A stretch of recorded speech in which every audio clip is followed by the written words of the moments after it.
61.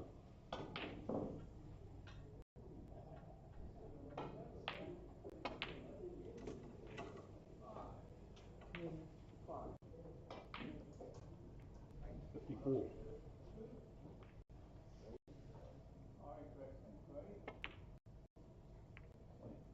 56.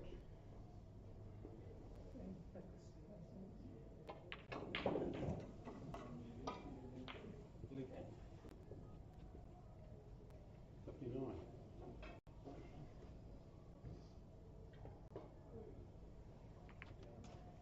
61.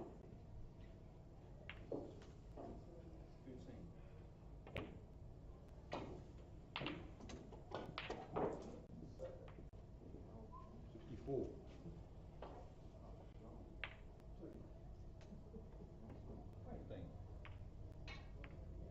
66.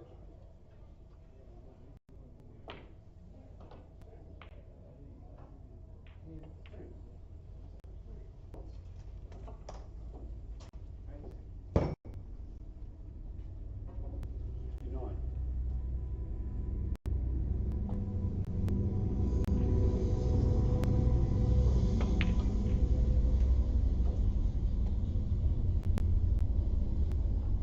72.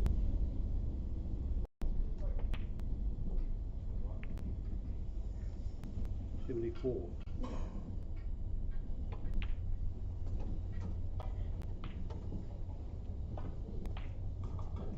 77.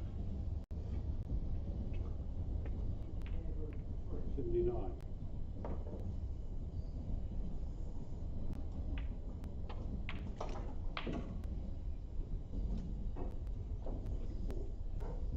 82. More by wood.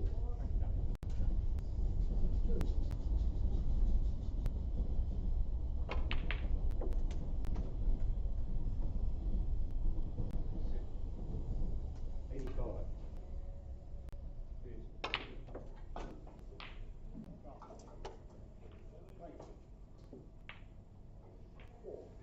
88.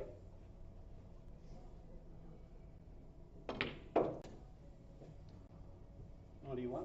Fork line cross.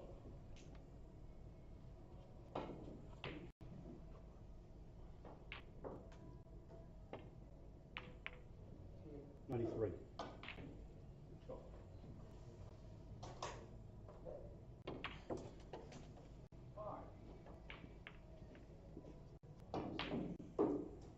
96.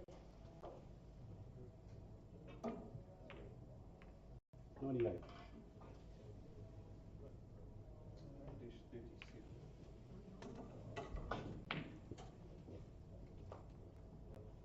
101.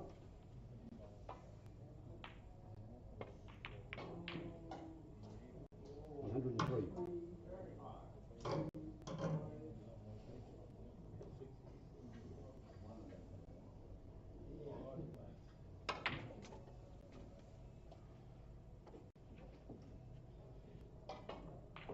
106.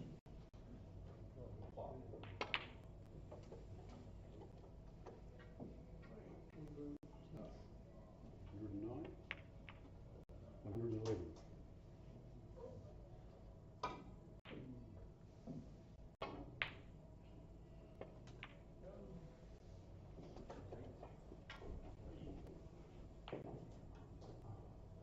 114.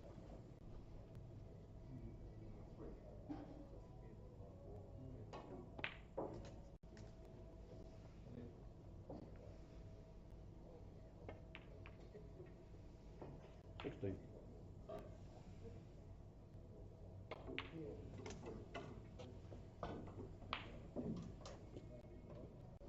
19.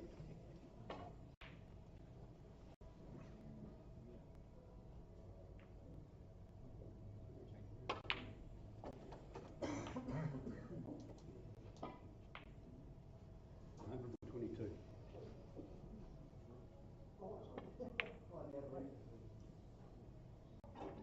24.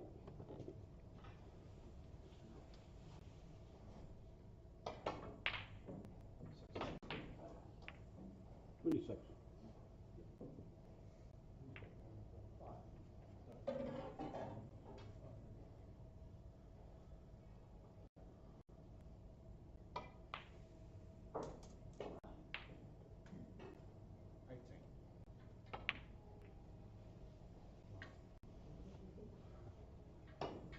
128.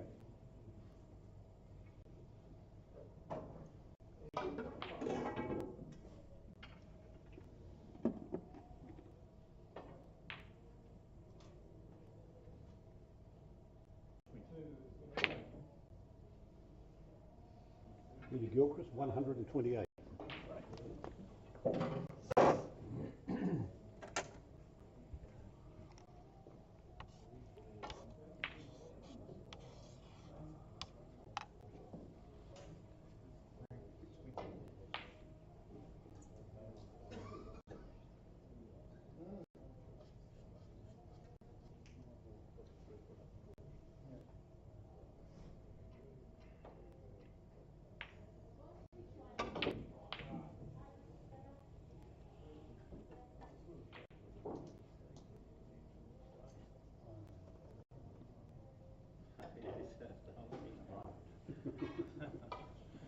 That's about the only position where it was an easy shot for me as well. That's what I thought.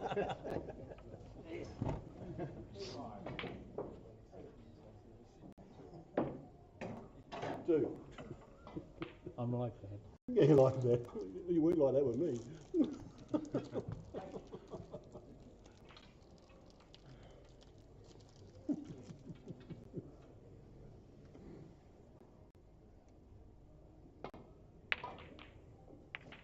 Two.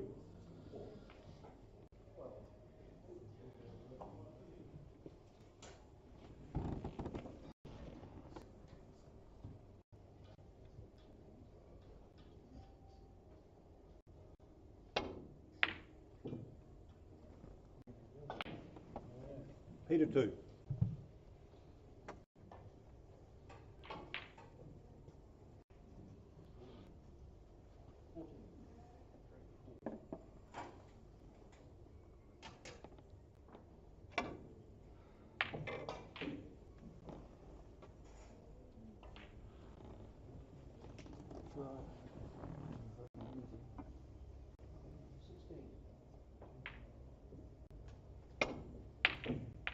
Two. Oh, that could be good.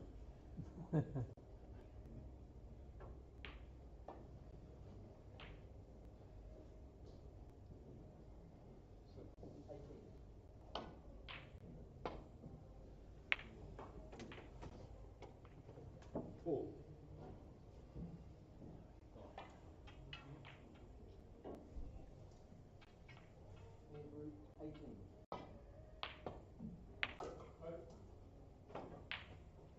Peter, four.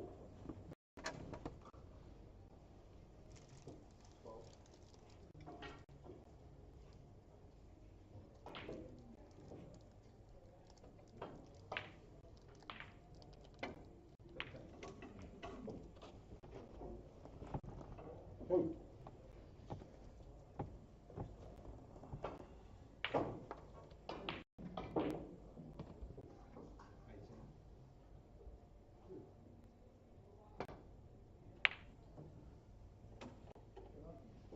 Four.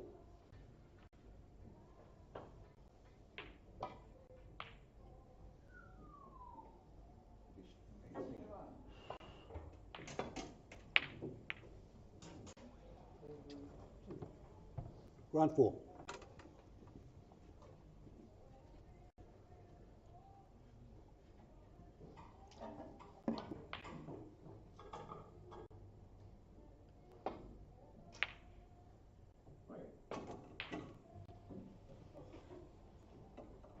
Three.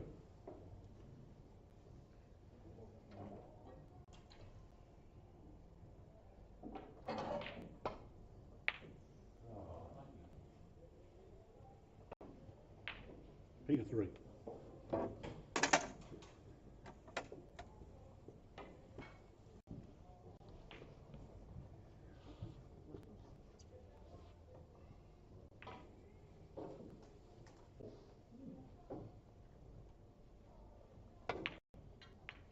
Two.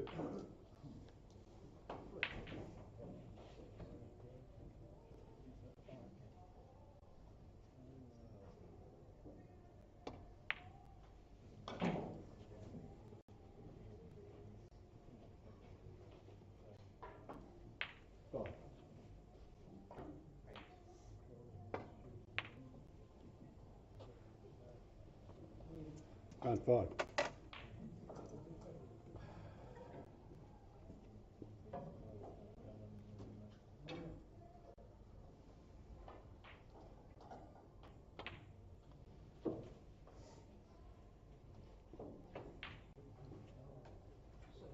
Three.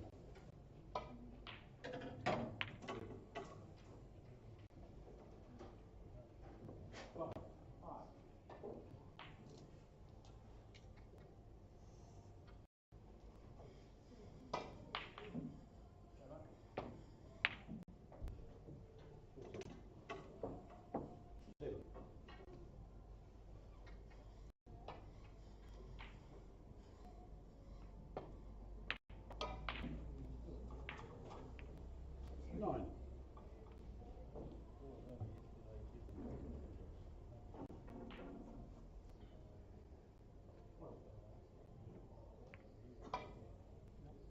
Eight or nine.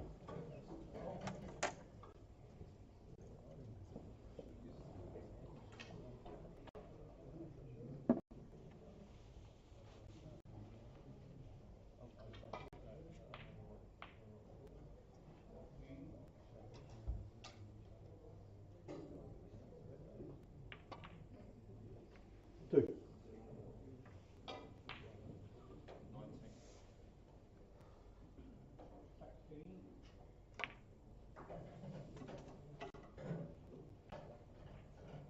Four.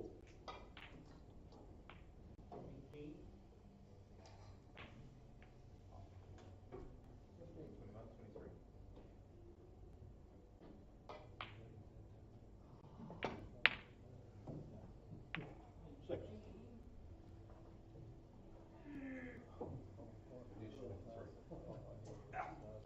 I had a wee fix in the morning.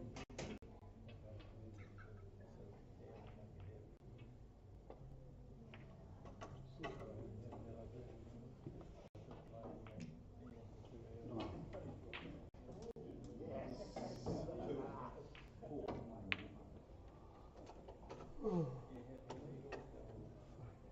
Twelve.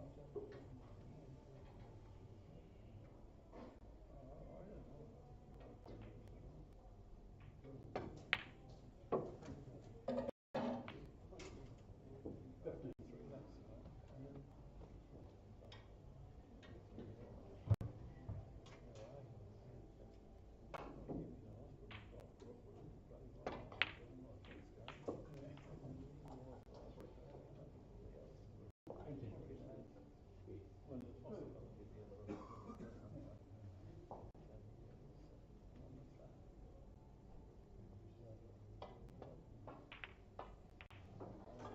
Twenty.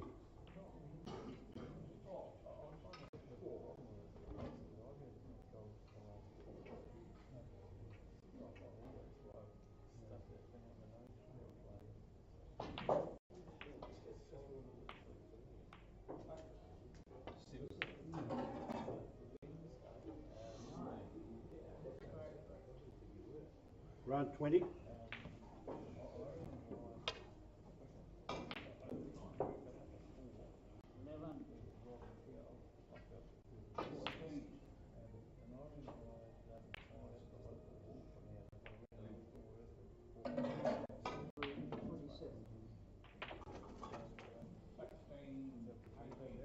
Three.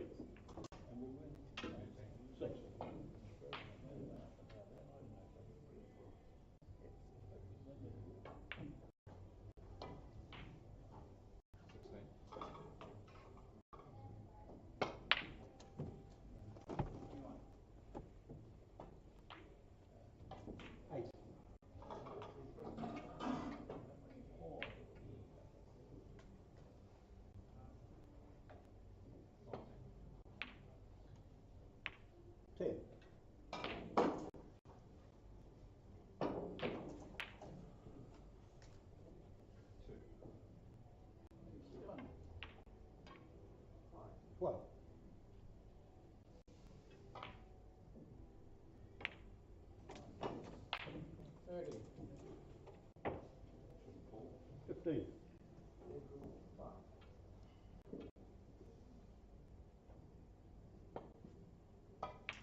17.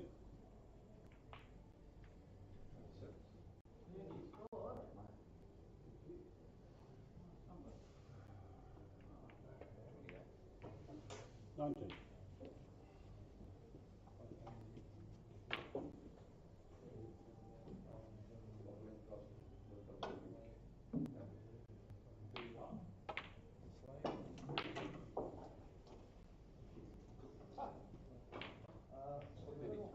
Twenty-two.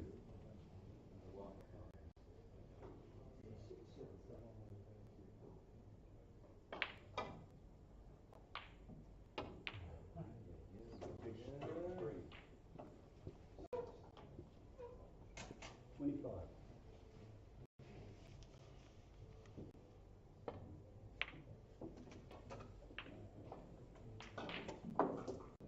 27.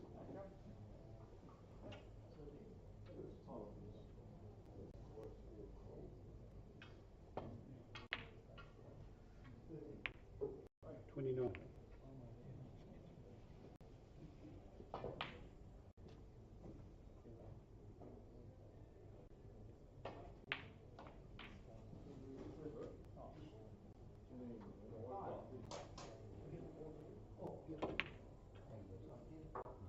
29.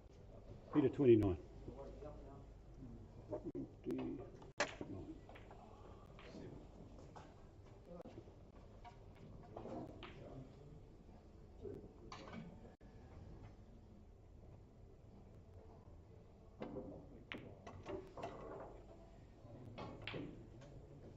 2.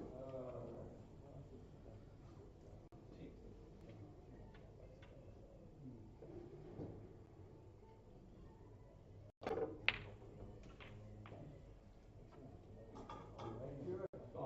Well positioned though, Jerry. Good shot. Wow. 19. 14.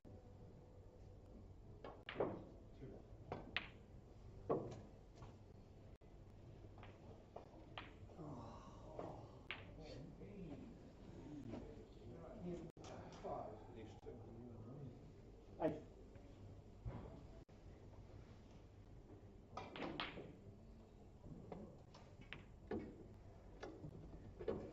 Run 8.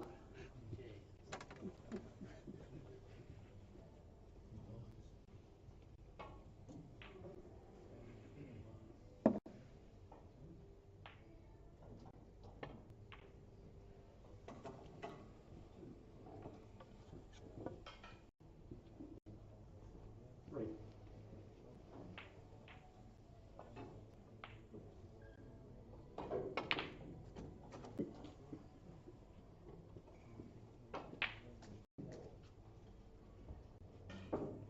6.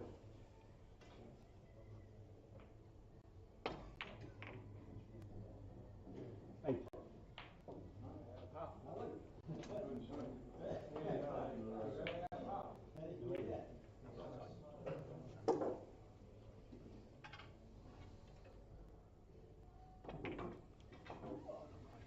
Peter 11.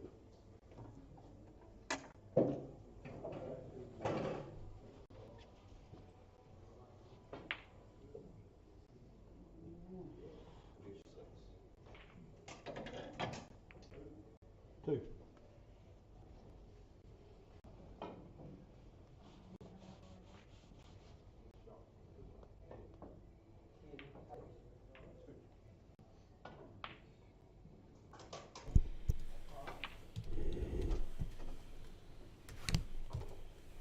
'Good morning, viewers. Peter Tankard here, throwing in a few odd comments, mostly odd, about the billiards between 7. Grant Hayward of Auckland, New Zealand, and Peter Gilchrist, late of Middlesbrough, UK, but for the last couple of decades domiciled in the island nation of Singapore. I'm here with our video producer Dave Judd and his impressive array of equipment. Dave tells me he's been asked to come to Sydney at the end of January for the World Snooker Federation World Championships, which which is exciting for all concerned. Ground at the table here with pretty good top of the table.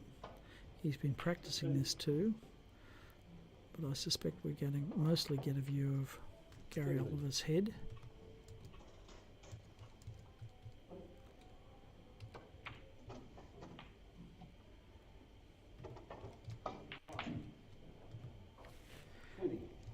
Gary was the finalist in the referee here, Gary Oliver, was the finalist in the warm-up event for this New Zealand Open. It was the Hamilton Open. But the vagaries of the draw saw him playing Peter Gilchrist in the quarter-final, so consequently he was eliminated.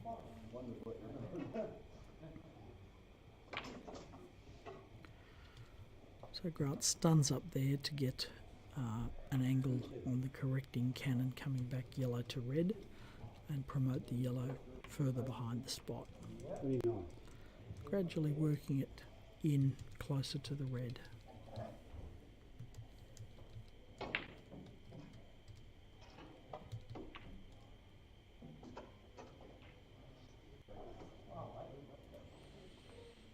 Might play in off the white here to bring it in off the yellow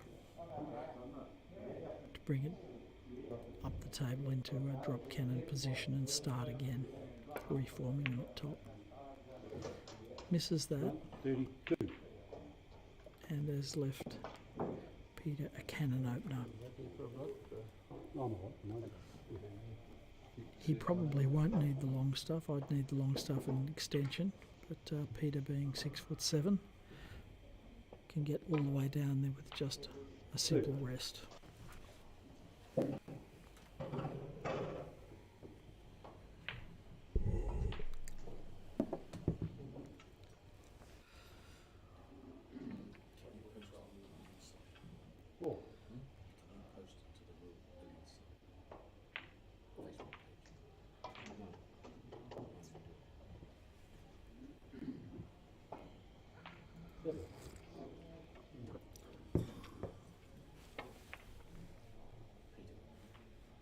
I don't have access.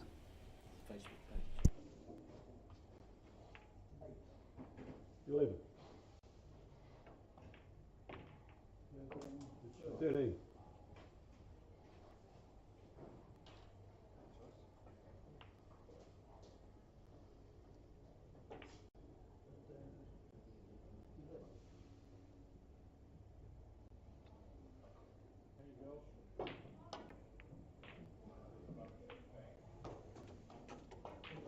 $15.80.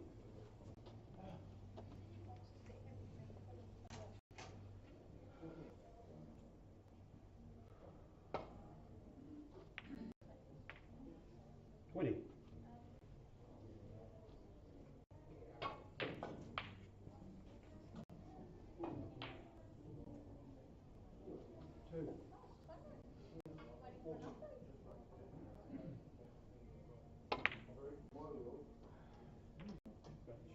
22.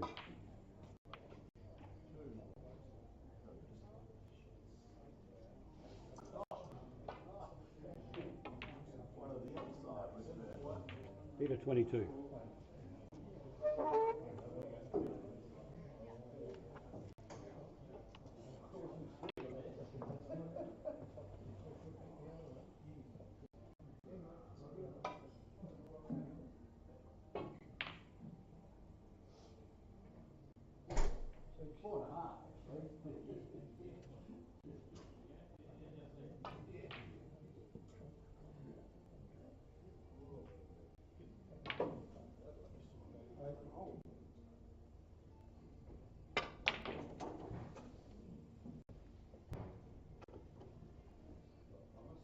3.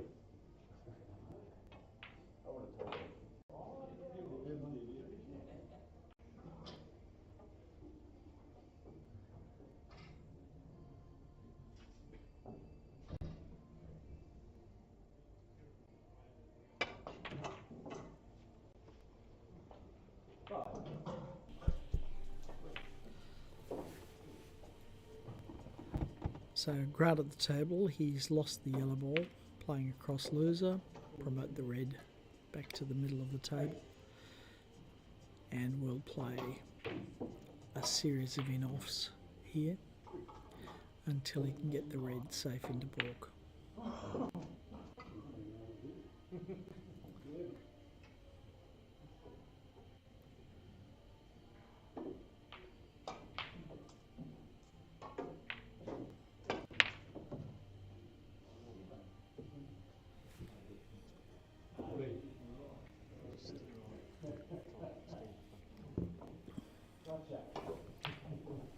Got a long pot here, which he's playing with screw or drag without success. Tell me when you want to break. You can do a bit of doing that.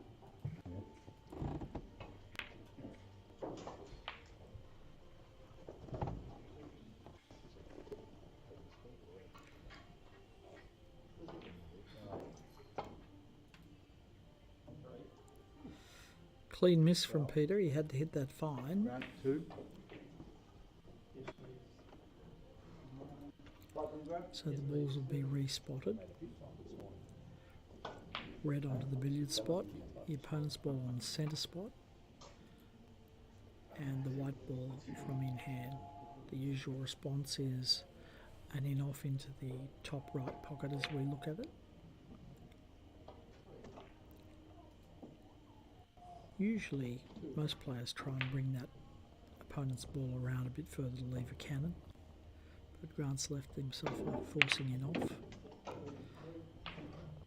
which because of the collision has gone horribly wrong. So now long one cushion cannon with check side.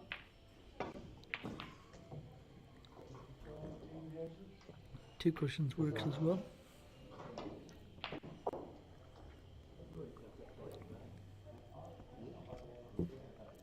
Players are always very aware of where that second target ball is, and if it's near a cushion it makes it so much easier because you can hit it coming or going off the cushion.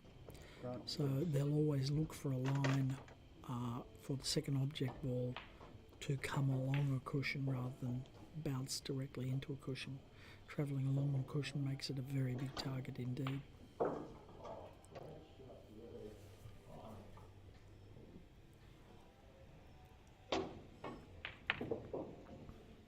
Great pot.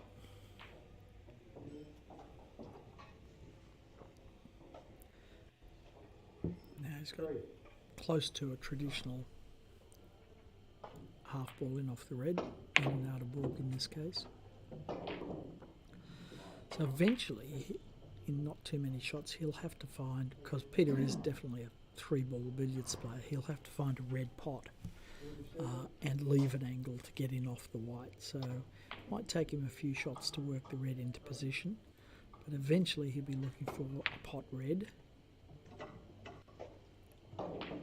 Not now, he doesn't want it now, and now he's in trouble. 12. You don't see him pause very often, but this has given him pause for thought. So it looks like he's coming on the inside here, which is a little unusual. Most players go to the outside.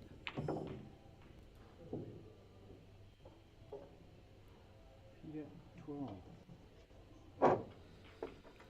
Looks to have left a half ball in off the yellow with a little manipulation. Grant will be aiming to regather the balls together off several cushions. Oh, whoops. Did not want that. A lot of beginner billiards players will celebrate the fact that they got 2 scores, but that's not the case. Losing the opponent's ball is never good. Now Grant set a bit of a puzzle for Peter, but one that he enjoys. So it'll be white cushion red.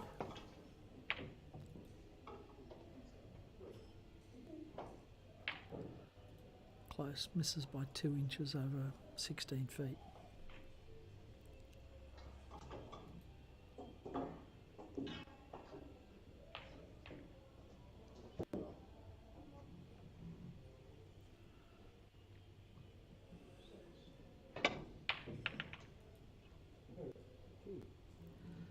These balls could end up anywhere after a bit of a thrash like that, and they have.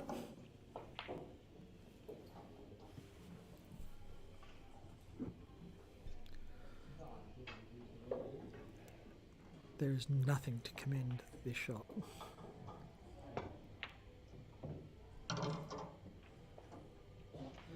That red's in about the worst place on the table. Jammed hard against the maker's nameplate.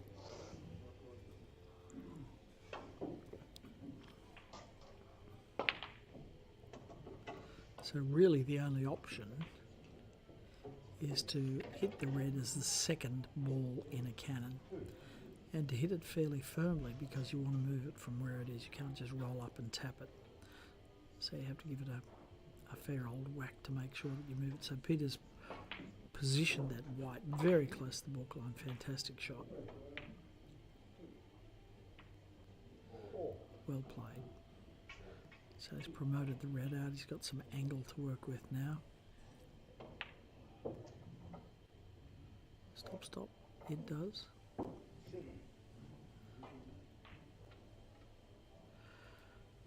Now he's looking to get the red somewhere. It might be this shot, might take two shots, depends on his angle. He's looking to get the red somewhere close to the billiard spot. Oops, as Kevin Crichton spotted the opponent's spotted Peter's ball on the red spot. So now he's might take a few shots, but he's got the white in a drop cannon position. So he needs the red somewhere near that billiard spot or on the west. Might have got there this time. They promote the red towards the corner pocket and the white behind the spot. And there you go. Gradually working the balls towards the top of the table position.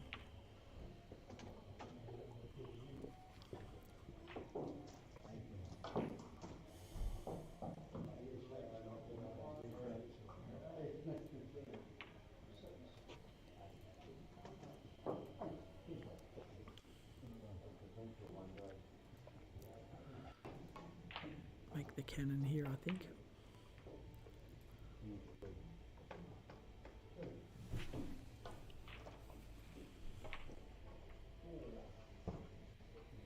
So white back towards the spot, constantly working that opponent's ball back towards the billiard spot and ideally just under it.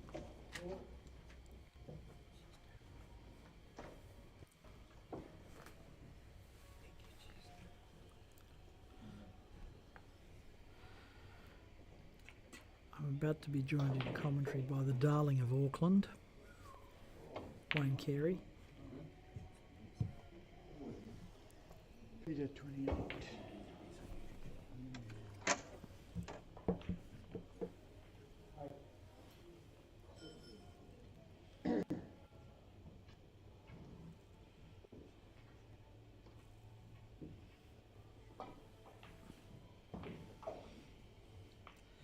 This will be an in-off.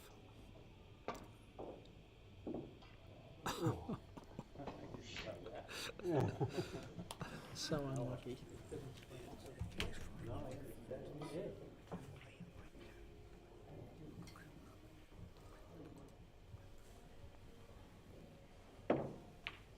Two. Perfect on the way down the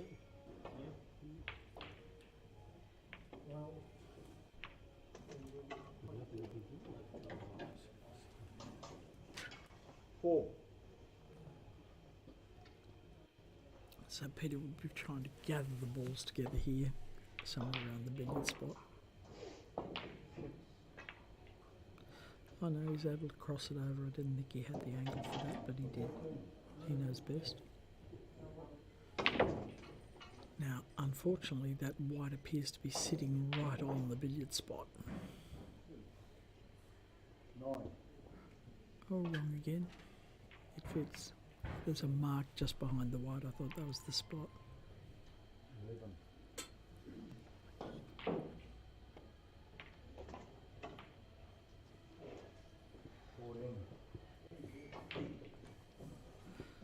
Kevin Crichton, the new referee here, is doing an excellent job of keeping his head out of our line of sight. It's right, isn't it? No.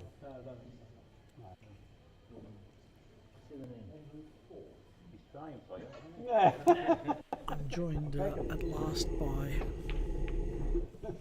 Wayne Carey of Auckland. 19. Welcome to the commentary, Wayne. How are you going? Very, very well, thank you, Peter. Delighted to be here, of course. Of course. I got the pleasure of refereeing the last game that Peter just played. Was that against Gary Oliver?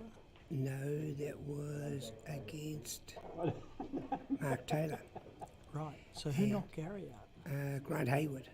Well, Grant knocked. Grant Hayward, yep. Oh, well done. Grant's been playing a lot of top of the table, Yeah. and he obviously realises that's where the game has to be Right. for us So to this, improve in New Zealand. so this was meant to be a Gary Oliver, Peter Gilchrist semi-final, wasn't it? Not in everybody's eyes. Ah. I know Grant's been putting some time in, and I did rate him actually. I played him myself yesterday, and he was too good, far too good for me. But he playing the nice, simple shots well. Yeah. And yeah, well, don't forget, of course, Grant Hayward, he's done it in snooker. He's won Yes. some money tournaments of snooker, and he's done it in 8 and 9 ball. Yes. He's also been a New Zealand Open billiard champion. As he indeed. When was that? I don't have the booklet in front of me, but just a few years ago. Okay.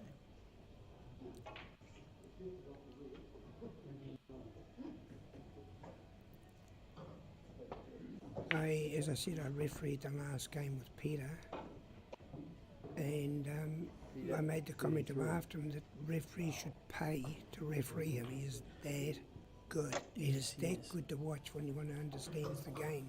Yep. I'll volunteer to referee him all the time. But the problem that I find in refereeing Peter is that my next match, I start attempting Peter Gilchrist shots, which are well above my pay grade. And I can't make the shots he makes, but because I get so inspired watching him, I end up confusing myself. Instead of playing my game, I try and play a really, really bad version of his game. Yeah. I understand exactly what you're saying. I think we all do you bad luck, Grant. Would have thought you couldn't miss that shot, wouldn't you? You thought you had 3 chances, didn't you? Good shot in this one. A friend of mine, Ronnie Willis, said when you miss a shot like that, he said you should get $10 for missing something like that.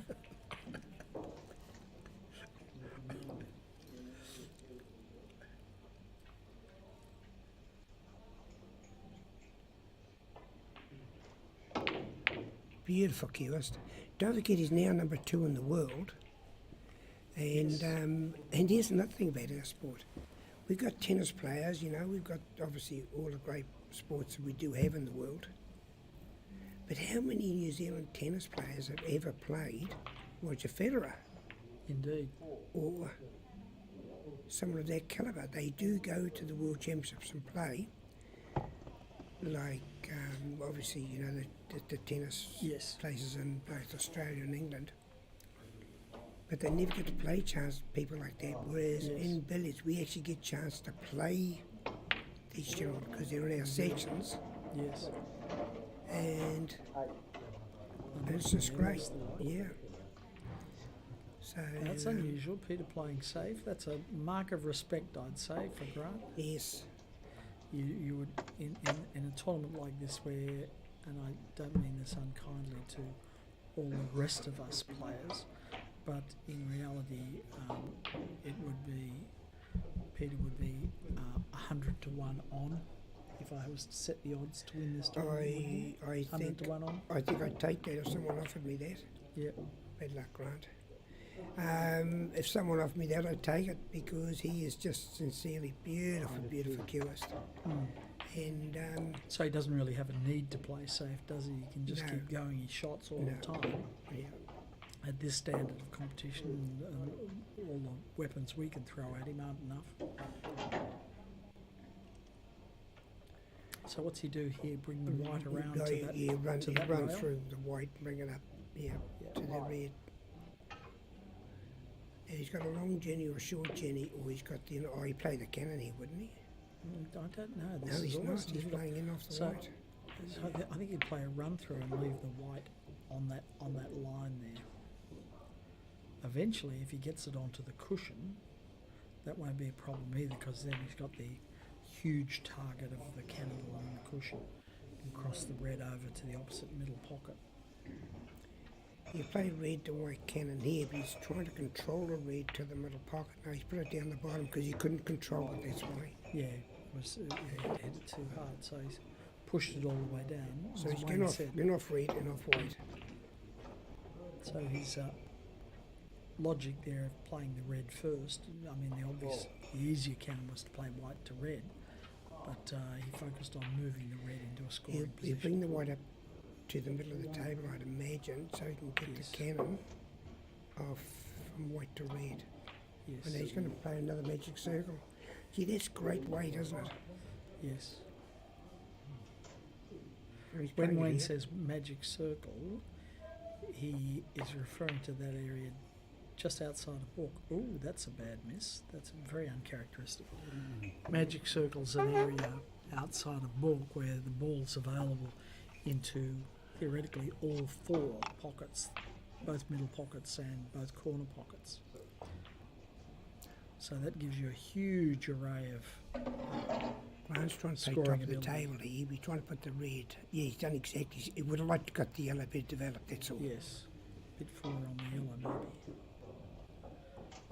So pot and go around. Come to Popper. So he's got it off yellow. And for the drop cannon on the red and set up top of the table, that's what he would be thinking. Yes. So that's It's developed into an awkward area. yeah, it's just a little wide. He can still make the cannon off the top cushion, and I think The that's what control he'll be is trying. different though, isn't it? It is. Control. Notice a lot of the better players will try and flick the very edge of that red to leave a pot on the top of the table.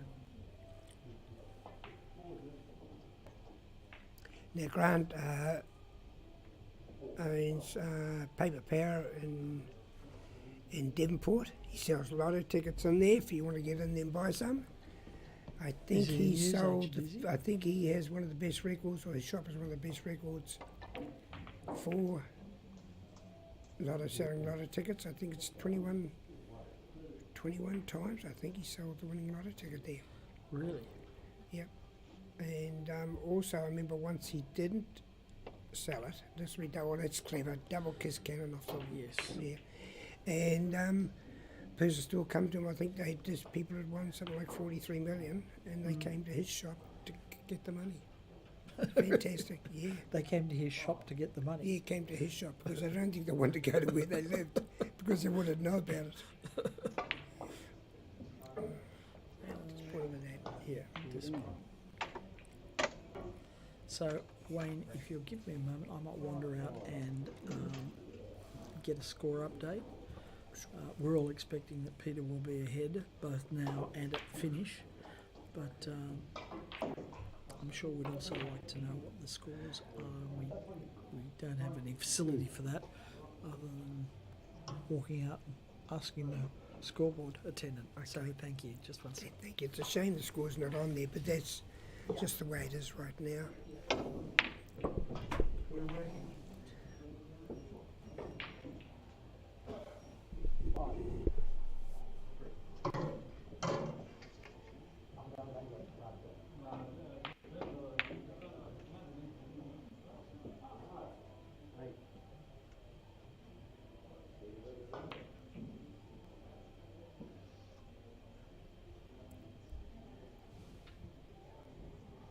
It's taking a little while here to play the shot. I think he's trying to work out how he's going to get down the top in perfect position.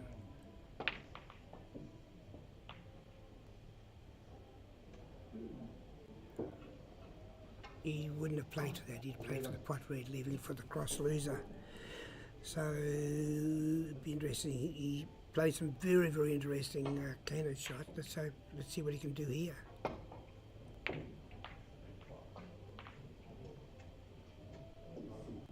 probably not enough speed. It might have been very close.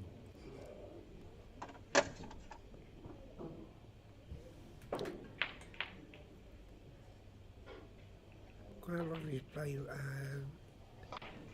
yellow, cushion red to pot to the top left-hand pocket.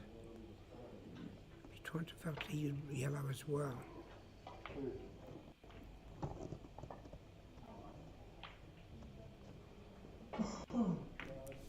Enough red, but controlling the red's the trick here. We've got Mr. Peter Tankard's back. Mr. Peter Tankard, he's from New South Wales, Sydney in Australia. Okay, latest scores update is that Grant is on 113 and Peter's on 309. Highest break of the match so far is 128 from, you guessed it, Peter Gilchrist. So Peter is in fact the reigning world champion, Wayne. We've had a COVID interrupted schedule, so the last time that the WBL, World Billiards Limited, which is the professional body that runs billiards, the last time it was played was in fact October 2019 in Melbourne, Australia. So Peter has been, he got triple bang for his buck there. He got to be world champion for 3 years in a row for just the one win. But what a win it was. Defeated Sourav Qatari in the final, Dave Corsier in the semi-final. Both of them terrific matches. Some heroic efforts. Look at this control. I know, isn't that so clever? Yeah. So is he going to come under the white here? Can he fit under the white? Be trying to brush it towards the pocket, would he? No, he's going to do it that way. That's a couple clever. of little cannons. Yeah. So look at him working that white ball to directly behind the billiard spot. Now under the body shot, a la Mark Williams. So he gets the extra cannon. look, how clever is this? This is hilarious. So now he's got it finally through a series of 4 deliciously delicate cannons. Do you think he does that just to entertain himself? I think he does. Yeah. I think he does, yeah. And I think he does it because he can, because he's 6'6", 6'7" inches tall. He can play those shots under his body. And the problem with playing those nursery cannons is that you can't reach them, but Peter can reach them from just about anywhere. Anytime they get past the middle of the cushion, you end up having to either play them as air cannons a la Danik Lucas or reaching under the body a la Peter. So that's what makes nursery so difficult. You end up swapping hands halfway through.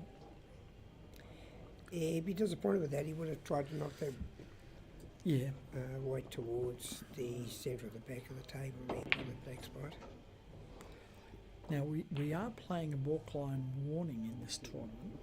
A balkline warning is that the player is required to cross the balkline from the direction of the billiard spot towards the D. So an in-off won't do it. They have to cross the balkline from the billiard spot towards the D between 80 and 100 points. So the referee will warn the player. So they've got a 20-point window where they have to conduct that manoeuvre. They've got a 20-point window between 80 and 100. And that's to break up the monotony of repetitive top-of-the-table play. Just to add another hurdle. And that's not the only limit in billiards. There are limits on quite a few different shots where the players have just got so good that they've figured out repetitive patterns. So you might see a player like Frank Humphreys run 15 consecutive mid-pocket in-offs. And a player like Peter can run nursery cannons, so there's a limit of 75 of those. Of course, the strictest limit is on pots off the spot, which is only 2, because of the ability to get on a straight red and screw back and screw back and screw back. So there's a limit of 2 red pots off the spot, a limit of 15 in-offs, or hazards as they're called, in-offs and pots combined, limit of 15, and a limit of 75 direct cannons. So Dave Judd, our producer, has just given us an update on the results from the other table. Wayne. Yes, Frank Humphries from Australia, Perth, Australia, is on 220, and Adish Chiketka, who is now in New Zealand, settled in New Zealand, from India, he's on 145. So you would say that's a tight match? That is a tight match. Now, that's actually more rapid scoring from Frank than we're used to seeing. He's traditionally a more methodical player than that. So he must have found a little bit of form. I played him in the quarterfinal, and it was, I'd have to say, it was pretty unattractive stuff from both of us. But he obviously playing good, is he?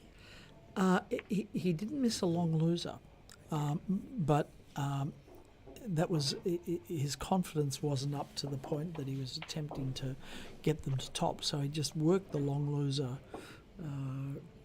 regularly, and in the first hour of the match did not miss one, and that was probably the difference, was that I missed plenty, and he made all the ones he went for. He is the current Western Australian billiard champion. He is, and well, more than that, he's been twice Australian Open champion as well. So Frank is no slouch. Frank is a very, very great player. I've got a comment there for you. And the World Champs we went to was held in the old RACV club in Melbourne a few years ago now. Yes. Malcolm Cook and I, we'd arrived down there to sort of have a practice, and the guy was there called Frank Humphries. And we said, "Oh, how are the tables playing, Frank?" He said, "Look, playing good. I just got a 412 on that one." Right.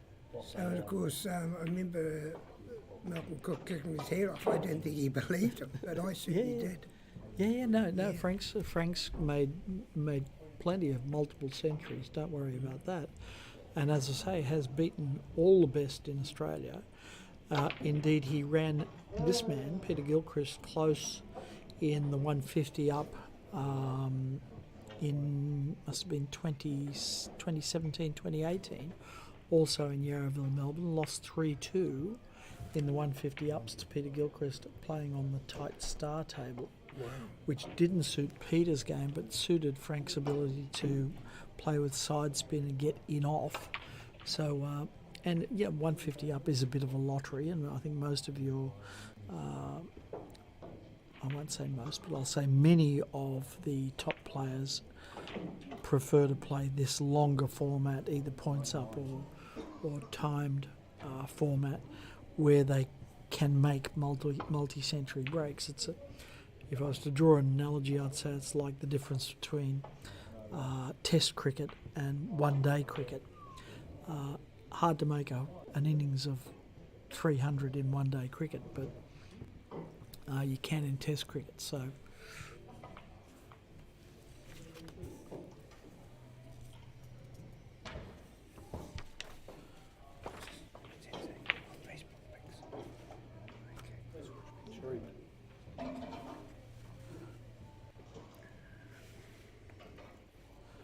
we've just been handed a set of the links where this is being streamed. So it's on the, I don't know why I'm telling you people, because you're actually already watching.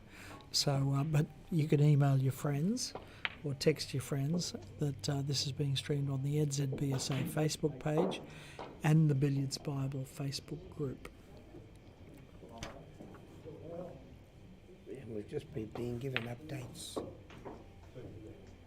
by David Judd. David Judd has come all the way from the Hastings area to help to film this. It's what he does now. He was a secretary for the NZBSA, but he's chosen now just to choose this type of... And a tournament player. Yeah, I was talking to Dave earlier, and he was saying he's one of those rare individuals that loves refereeing.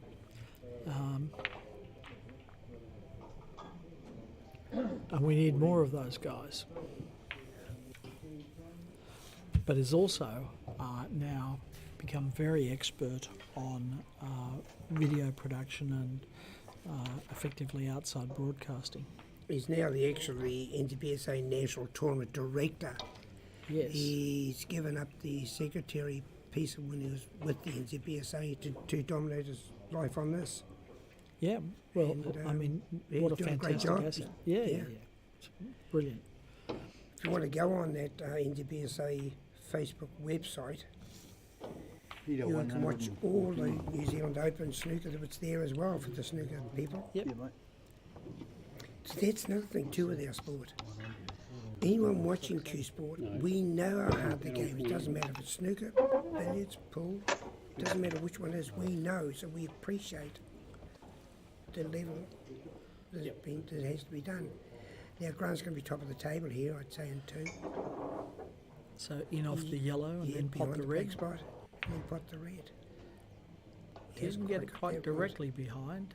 No. In fact, I it's think a that's bit because you overpaced. sit in your chair and you're cold. Yeah. So you come to the table. Oh, yeah. Everything's a little different. And with Gilchrist, you sit in the chair a long time. So, but he does have what they call, oh, no, he doesn't. I was about to say he's got reverse top where the yellow is above the billiard spot. That's not a terrible place to be either, but the problem is that each time you tap the opponent's ball, it gets further and further away. With the ball behind the spot, it's trapped by that top cushion, so it can't get away from you. Clever shot from Peter there. Yeah. So what do you do? Pop the red in off the white, Yep. so he'll be at top in 3 shots. That's one. Now he's going to give it off the red here because he hasn't got the positioning quite right. Doesn't he? Okay. Has he got the position right now? I think he does. Now, for all Might those go in listening another too, one. you've got to realise that Peter Gilchrist is the only man living with 2 1,000 breaks to his record in his current times. He's had a 1,346. Where was that made, mate? That was made in the glorious land of New Zealand. Was it? In which town, Wayne? It was definitely Hamilton, Oh, and was on their number 3 at which table. club? Which club? The Hamilton Cosy Club, which is in Claudelands. Oh, fantastic. And where are we now? Exactly that spot. But this isn't the table he played on, so maybe I wonder if we... By the way, there's $2,000 for anyone getting 1,000 break in this tournament. Really? That's wobbled in and out. Yeah, so now for anyone listening to, it's about 400 consecutive scoring shots to score 1,000 break. Now I know with pool, it's 9 consecutive scoring shots. In snooker, it's 36 For a consecutive maximum. scoring shots to get a maximum, or to pot every ball. So the ability to get 400 consecutive scoring shots, I hope you can appreciate the comments being made here. Yes. Just On a shows you- full-size table, 400 consecutive scoring shots. That's control. It is. And I guess that's why it's only been done 5 times in the modern era. I do know of someone who's had 2 in practice, Mr. Sasrat Pandya from India. Has I he know he's indeed? had 1137, and I'm not sure what the other one was. But we were hoping to have him here too. Yes. But unfortunately, just I think visas and the modern COVID times, I think just sort of slowed him down a wee bit. Well, you know, Wayne, I did actually ask him about those breaks, and one of them he said he just imagined it. I didn't know that. Yes. I didn't know that. But I know he puts Huge probably got effort the in. greatest attitude of any player in the world, actually. He will spend hours and hours and hours each day practicing. He works the gym in the morning and then he goes and practices for the rest of the day. Really? Well, that's dedication. Yeah, it is dedication. Yeah, he's a special guy, actually. He's very incredibly respectful. But the Indians are. Yeah. They, we've got a current, well, we've got a list of great Indian players, but currently Surav Kathari, he's been world champion, but Yes. his dad was world champion as well. Yes. And when you speak to both these gentlemen, you think you're brothers. You think, Yeah. you know, there's no overacting or nothing. You're just very comfortable Yes. in their presence. Yeah, they're both gentlemen. Here's a nice shot for you, long loser there. Yes. Hasn't come out. This is hasn't left a lot here. Normally players would play white to red, try so as not to disturb the red, but Peter, because he's pretty fearless, is happy to move the red. Might even drill pot it. Now the other 1,000 break that Peter made was in Ireland, Yes, and in the Ivy Rooms. Colour. yes, yep. Yep. And he actually potted the red the second time off the spot and didn't realise that he had to go up for the middle pocket. Oh, really? Yeah, and so that's how he never carried on. Oh, I see. So it was 1,000 even. 1,000 dead. Yeah. 1,000 dead. 'Cause Yeah.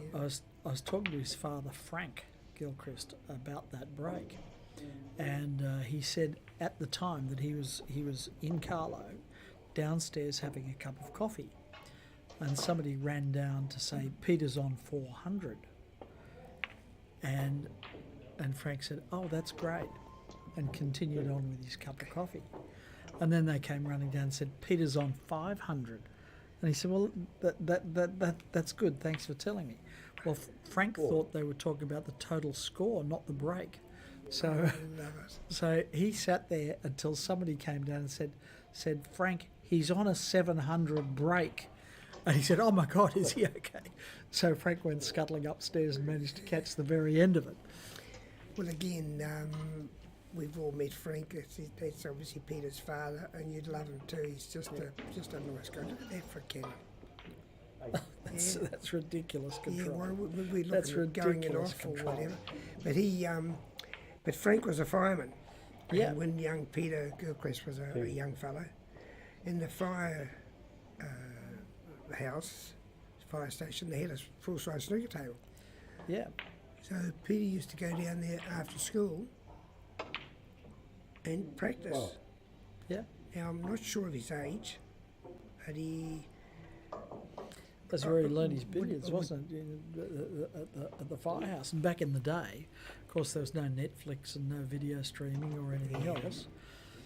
So your entertainment in Middlesbrough, UK, was to play billiards. I was talking to Dave Corsier, and he said, because billiards was so popular, the expectation for all the young boys growing up was they just wanted to play billiards. Every young boy that he knew just wanted to play billiards. That was what they did on a Sunday morning. The working men's clubs and the fire departments would open up their billiard tables to the young boys, and then they'd come, and then they got expert coaching. And that's why the town of Middlesbrough in the UK has been the nursery for so many great players. It's not at all unusual to have 3 players from Middlesbrough in the UK playing in the semi-finals out of 4 players. And in the UK champs. in the UK championships, in the world championships, I mean,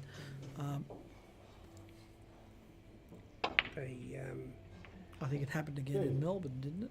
You had Corsier, Russell, and Gilchrist all from Middlesbrough, and Saurav Katari from India.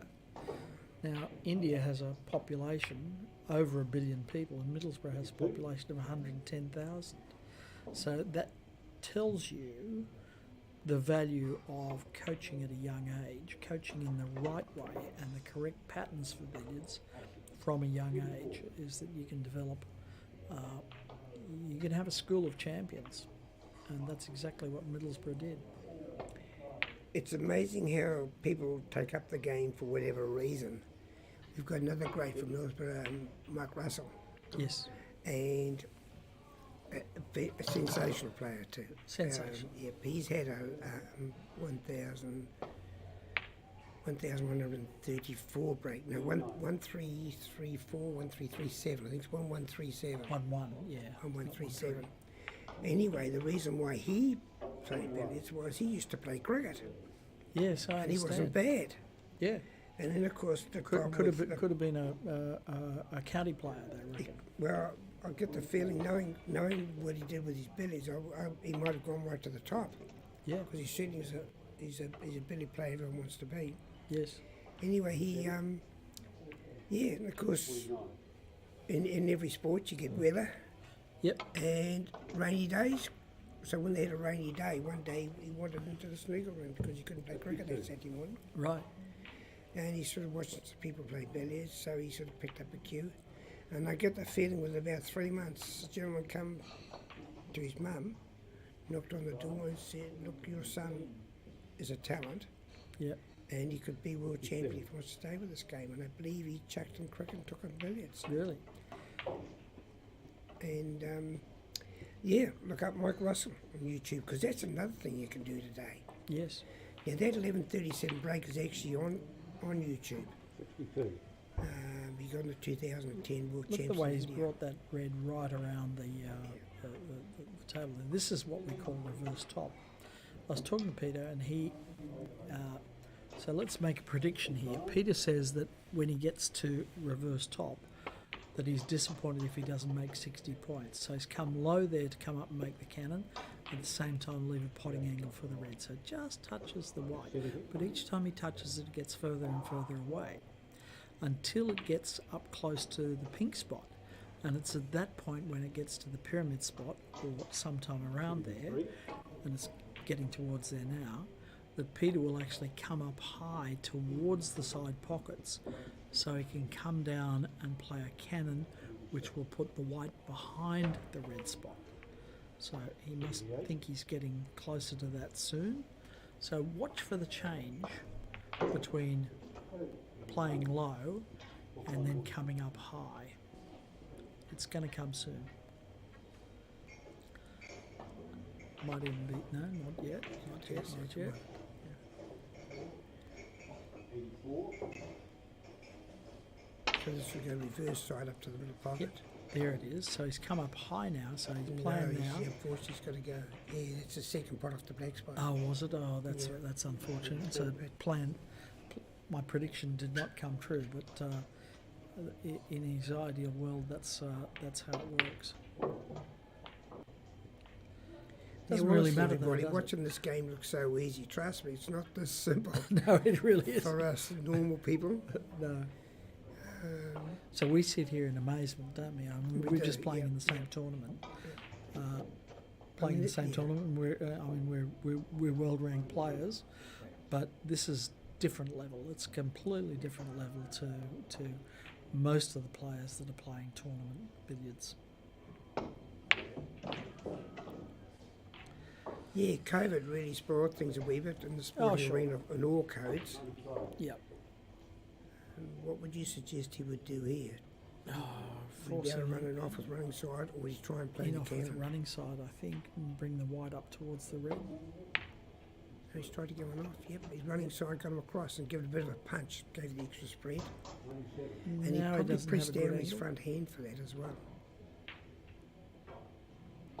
Same shot again, but no. This will be the cannon this time. Cannon this time. It's going to be close. There you go. There you go. That's how easy this game is. It is an easy game. It's such an easy game. I love watching an easy game like this. Long pot. No problem. And run through beautifully. Yep. Probably In looked fact, like he run tried to through get the too cannon far. as well. Yeah. Well, the cannon would have held him in position, wouldn't it? Wouldn't have hurt. Red pot in the middle. Looks like it's going to be. And hold the white. The yellow, I mean. Yeah. Easy game. Now, for the snooker players watching, you know that's a tough shot in snooker to play off the rail like that and pot it in the middle. So Peter's actually got a number of 147 breaks at snooker. In fact, in Singapore about 18 months ago, he almost got back-to-back 147s. Incredible, isn't it? Yeah, so he knocked in a 147 and then took 15 reds, 15 blacks, yellow, green, brown and blue, and then, in his words, cocked up an easy pink. Look at the way he's brought that Yeah. into a potable position. That's just incredible stuff. Beautiful Gilchrist. There he is now. This is the shot you were talking about. Earlier, yes, Here the it cannon is. to try and get the white close to, ideally Right behind the spot, the yeah. red spot. 21. Hasn't worked out the way he would have wanted. So I'm predicting Would he go screw. on off? Or would he... Well, No, would he go- likes to hold them at top, and he's prepared to take a few risks to hold them at top, but he thinks that one might be too risky. So, I mean, his choices are in off the white or a screw running side cannon red to white. There's a good shot of Mr. Gary Oliver. He's 19 times New Zealand champion. But strangely, he's only ever once been New Zealand Open champion.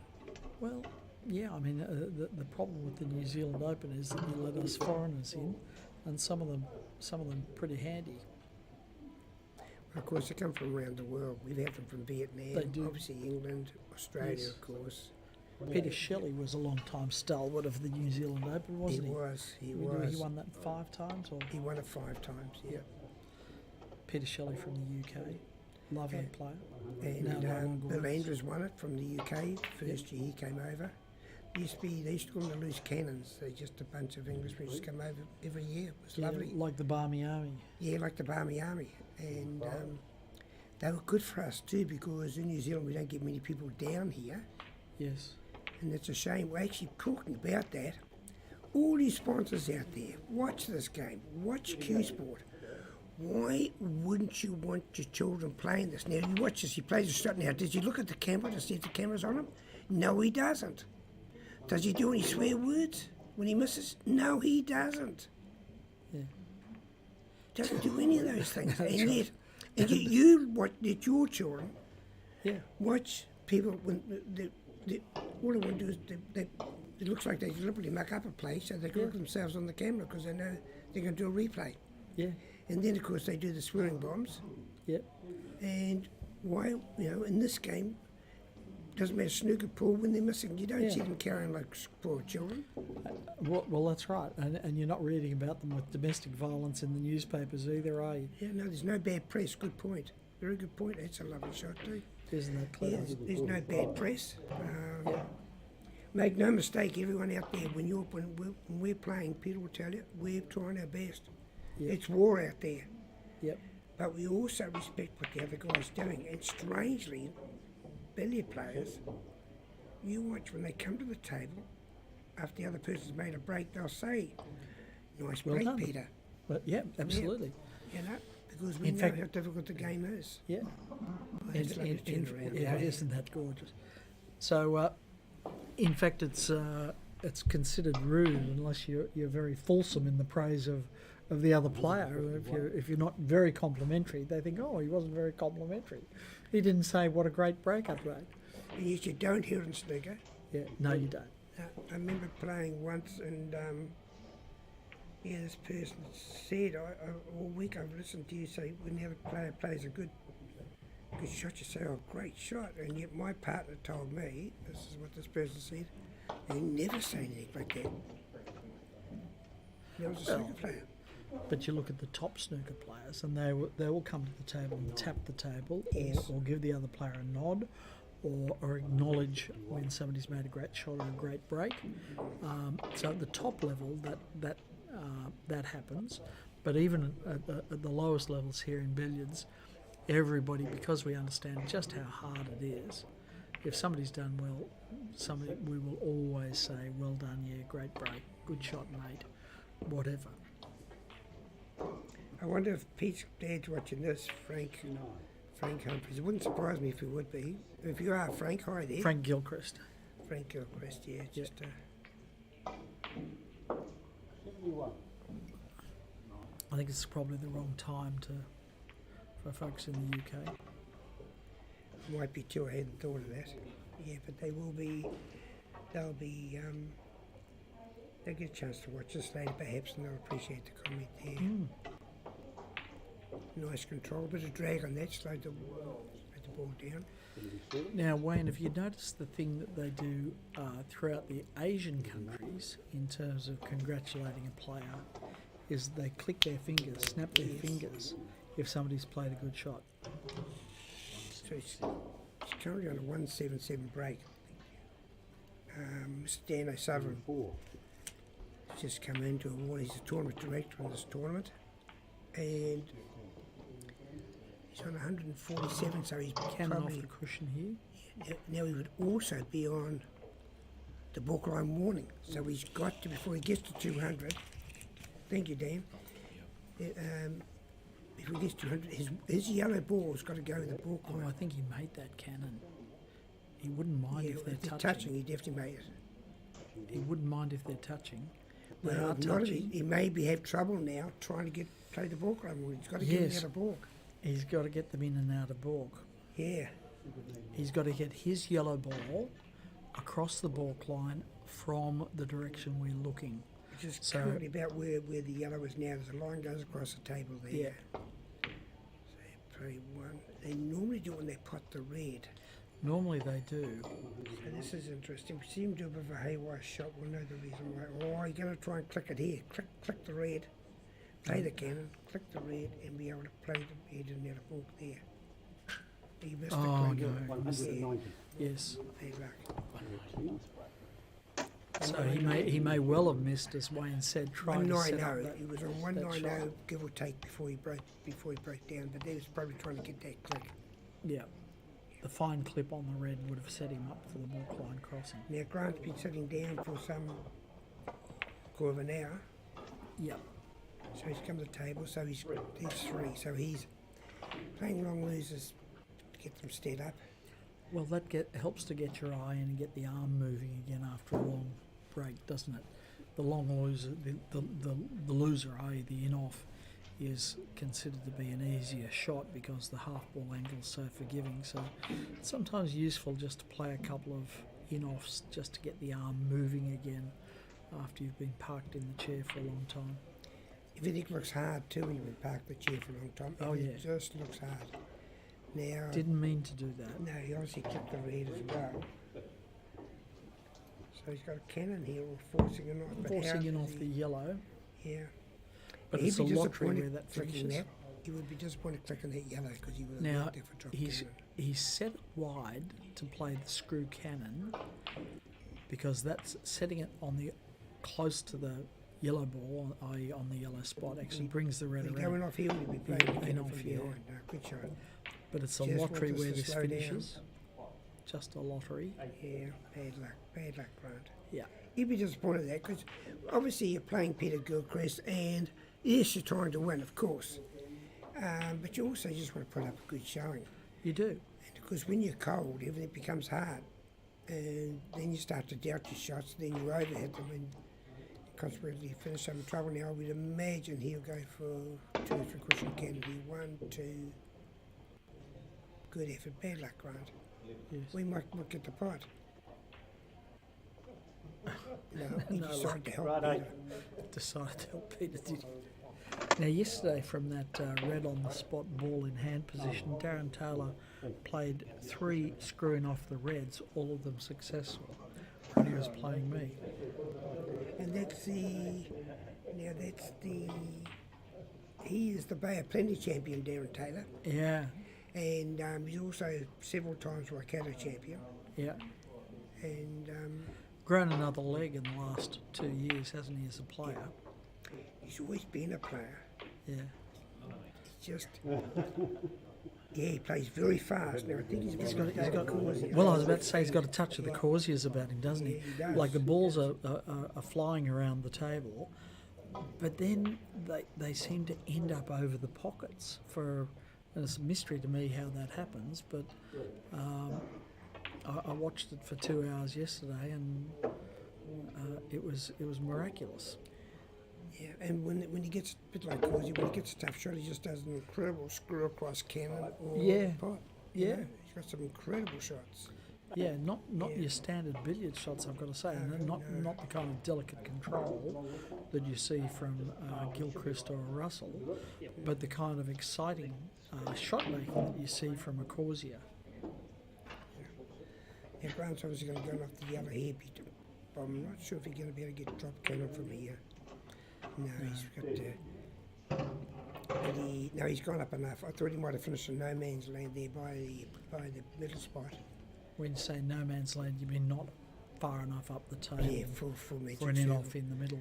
Now see, if everyone can see that table, there's a bit of a shine there, and we call that the magic circle. See it there around that? Oh, he must have been too wide. Must Yeah. have been too- But you try and bring the ball into that little space there, The darker area. the darker area, and Yeah. just keep going in off there. And Yes. you're allowed 15 of those. Yeah, Grant will be incredibly disappointed. Yeah. Look at this for a shot. So I'm going to wander out and get a bit of an update on the Frank Humphreys Adesh Shedkatkar match and see where we're up to there, whether Frank can continue his quicker pace of scoring.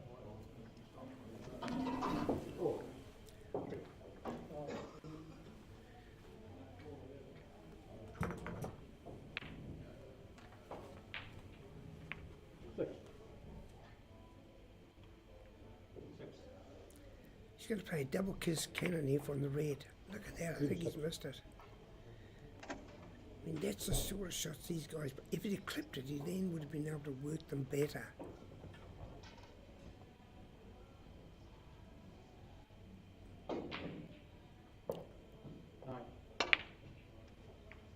Two.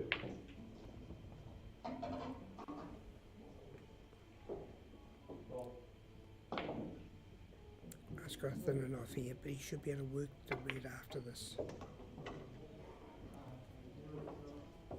Five.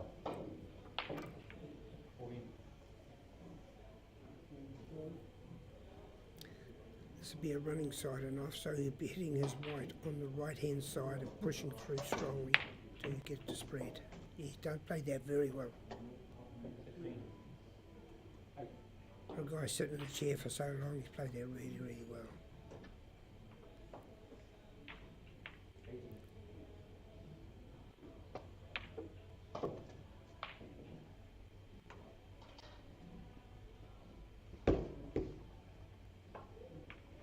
Eleven.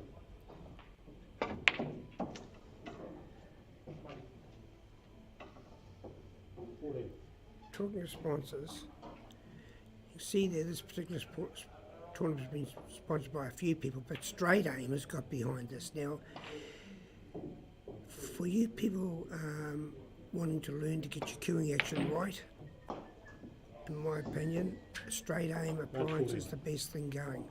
Look it up on YouTube. Vince Tate invented it in New Zealand, and it really is an extremely good appliance. So there's a plug for one of the sponsors, STR8AIM. Yes, I had a hit with that. You lent me that one yesterday, Wayne. It's an interesting device. It's all about training muscle memory, isn't it? It is. Look it up on YouTube too, because obviously you'll see more how they work with it. It's around the world. Is it really? Yeah, it's around the world. Even Mike Russell, he tried it because he did he does a lot of say? coaching, and he ordered one. Oh, really? I wouldn't mind one myself. Now, update on Frank Humphreys versus Adesh Shedkatkar on the other table. That match has tightened up a little. There was 85 in the difference. There's now 60 in the difference. Frank's still leading on 345. Adesh at the table and with the balls under close control at 285. Frank has made breaks of 50 and 61, so he's playing well. He's playing well. He's playing better than he did against me, which he'll be pleased about. 19. So yeah, I don't think he made a 50 break. I think I made one, and Frank made. Did Frank make one? Maybe he did, but none of it was very good. 21. And he was a bit I distraught. know he's pretty disappointed with his game in the Waikato Open. That's a talk He before was. this one. He was But distraught at the end of that. He was. But don't forget, they come over on the plane, Yeah. and everything's new. Not this, While Australia still close to New Zealand, the the food's not there, your wife's not there, and it's different. Whereas at home, when you're at home, your family with the family, it's just everything's nicer. Well, I've got to say that it would be highly unusual if my wife Maria was at a billiards tournament. She doesn't like it much at all. Well, my wife's the opposite. Gainer's my wife. She understands 36. how hard it is, and she appreciates the effort that I'm doing, and she fully supports me. Yeah, well, Maria supports me too. She whether it's to get me out of the house or not, I'm never too sure. But she understands that I like to play and fully supports me. But in terms of coming to watch, no, not a great interest. No, honestly, Gainer will sit a whole day and watch the game. Really? Yep, and Fantastic. we obviously, the World Snooker comes on TV. We obviously with Sky TV, and we record it overnight. And here's that shot you're talking about here now. Put the weight behind the black spot. And we sit and watch it. We sit there with a cup of coffee in the morning or sometime during the day. Oh, that's gone ugly. So he might come from behind here, red cushion, check side. Yep. So a couple little cannons here, tap tap just to separate them. See how he's playing that, by the way, standing upright? Yes. Yes, not down on the cue. No. And did you see how loose his hands were? You know, it was like those air shots we were looking at before from Danik Lucas. I mean, that's the key to it, is having everything loose when you're Look at playing that, those he's back at delicate top. shots. Yeah, incredible. Incredible. Screw around so that he's coming in on the correct side to That's keep a that wonderful white shot. being Wonderful poked towards shot. the spot. Looks so easy. That's what's so It frustrating. is. It's very frustrating. Like I said, referee should pay to referee this guy. He's that good.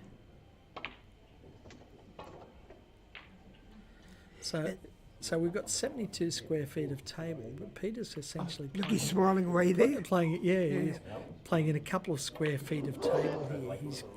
His art is so delicate Yeah. that he can keep them together in just a couple of square feet of table.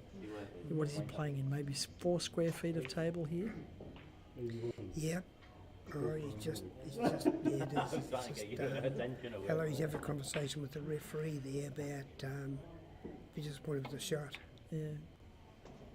That's okay. Yep. So cannon from behind here, underneath. We might have covered the bottom spot. He might have. He's going to cut this in. Would he go up for the cannon next? Oh, That was look at that. crazy. Wow. He was trying to check side cannon. Well, he won't need to go to Specsavers with eyes like that. No. Gosh, that's incredible. Yes, I like His back seems a bit better today, Wayne. Oh, He I started hope so. grimacing. Yeah. He was in bad shape in the last few days, but he just doesn't appear to be grimacing and holding the back after each shot. No, he doesn't. Well, thank goodness, because it's a Yeah, shame. it is. Anytime you see a crippled champion, whether it's a human or a racehorse or whatever, it's Yeah. awful, isn't it? It's just awful. It's looking like he's flowing a bit here. That's a better weight. I say on the other table, Adesh, I think, is still at the table from the previous break. So I'm suspecting that one is now getting very close. A dish starts flowing. He's very, very hard. Yeah, Very hard. and Beautiful. I would have fancied that Adesh could beat Frank, but Frank's a grinder. He's a hard man to get on top of. 11. So Adesh will need to get his confidence up, and this break will be helping a lot.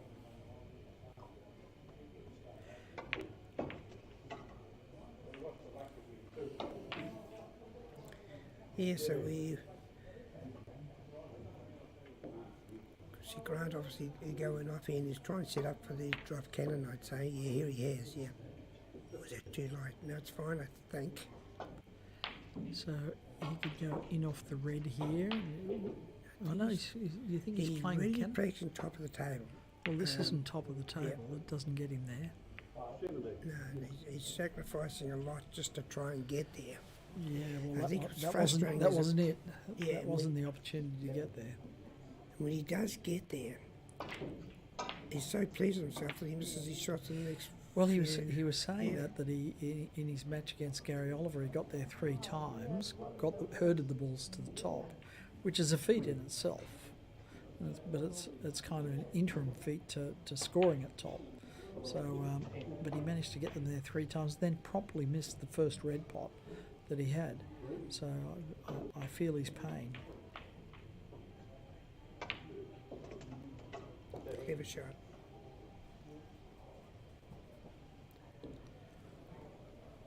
So would he go on for the yellow? No, he's going to stay with the red. Lovely cues too. Yes. Oh, now he just Commentators doesn't do curse it. there. Yeah, Commentators curse Wayne. Yeah, So he just just do. called him a lovely cueist, and he's watched it up.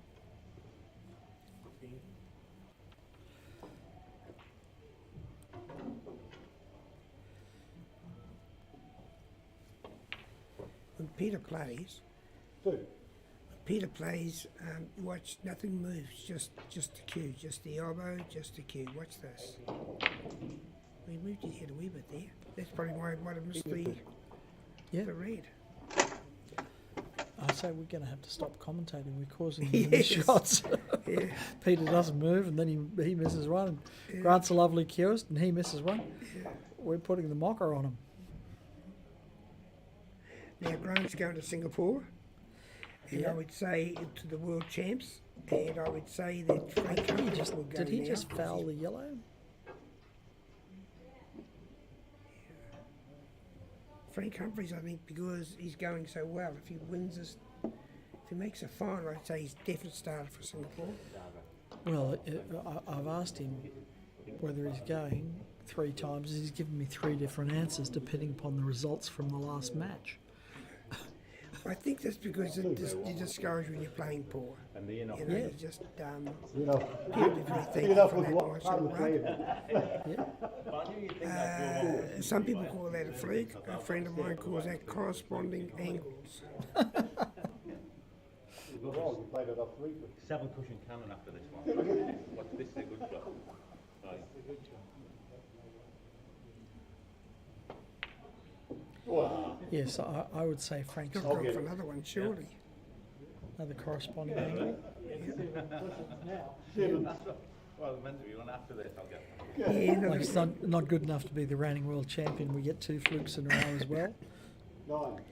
the Ronnie Miller, such a friend of mine. He said that they ever take flukes out of the game, Wayne, then we'd all have to give the game up. We would. We would. Because we all get it. The point is we don't remember the ones we get. But We the ones only your remember the ones opponent the other gets. guy gets. Yeah. You played it off a little bit, no. That's true.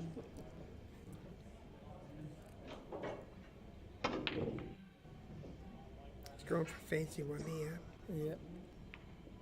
There you go. Hey, good position. Another corresponding angle. Surprised I'm not on the spot red though. Bad shot, bad shot. Sometimes when Peter gets quite a fair way ahead, he will entertain the crowd. He will. He will when he will when play he some gets unbelievable when he gets to the Yeah. point that he thinks the match is secure, and this is knockout, so he's not concerned about the points. 19. So It's in unbelievable. section play, unless it's the last round of section play, and he can't be topped in terms of cumulative points, then he'll start going for the mad ones just to entertain himself. So I've got to tell you that in his match against Jim Anderson, where Peter was 10,000 to 1 on, that I bet him he couldn't make the limit of nursery cannons, 75 nursery cannons in a row. So the last half hour of the match, Jim was quite mystified because Peter started playing gathering shots from everywhere. Like he's deciding against straight pot reds and reds over the pocket and easy and offs. He's playing these gatherers from everywhere. 34. Well, he didn't get the 75 in a row, but he did get about 20 in a row. And he had 3 or 4 goes at it, so... Oh, that's Yeah, right this will be on top interesting. of him. Would he masso here? I think it's Yeah, too it's gonna be tight to hard to masso. watch. I think it's too tight to masso. I don't think he can get there. I think he's got to play the Oh, he's going to cushions. play what, the 2 or 3 cushions. Oh, he's got that. There's an entertaining shot for you, everybody. Yes. This is the way he's played it. And the referee's in the way. No, he's not. He moved out the way. Peter Which is 36. good. Yeah, bad luck. But that's the sort of thing Yes. that he does. And he's not being rude to the other player. It's No, just, no, no. He just does it. The other player enjoys it, so it's not disrespectful. We all love seeing it. Now Grant wants to play the screw cannon, but he's concerned that the angle to make the screw cannon pots the yellow.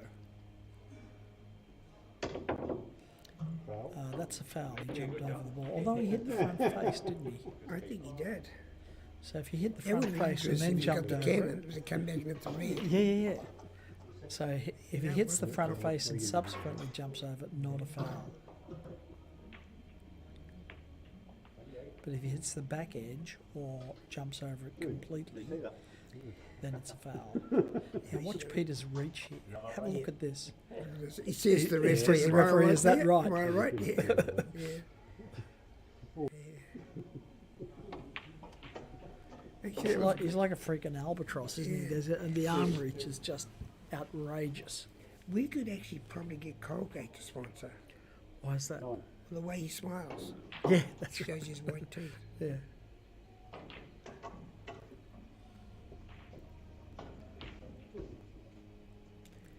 And never heard a bad word ever said about Peter. No, nor have I. Talks to everybody. He's a promotion's dream. Yep.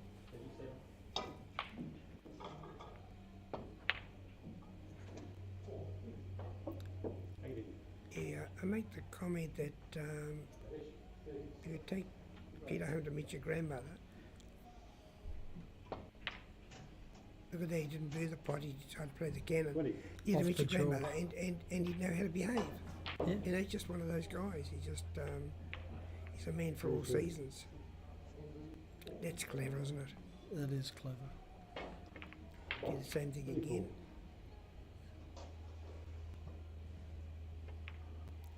And now he's got top of the table. Well, Ladies next and shot he gentlemen. does. Yep.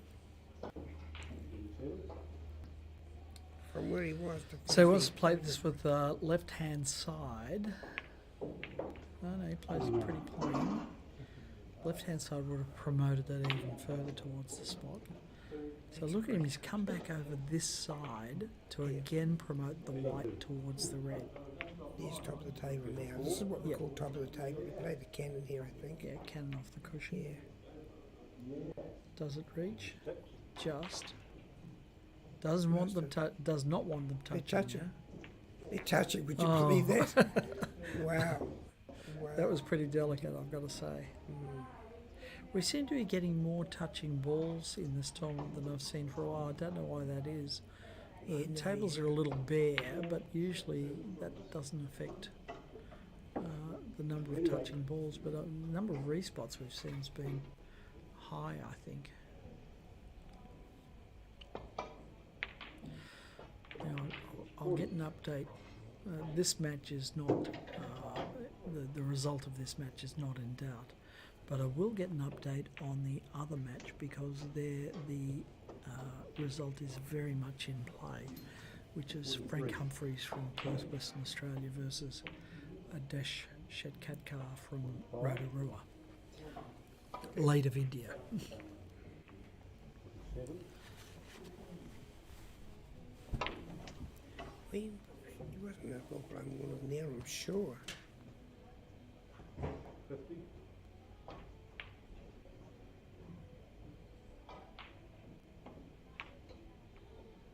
Two.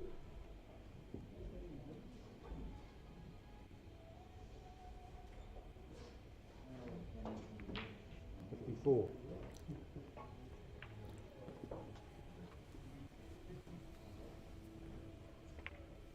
There he is, back again.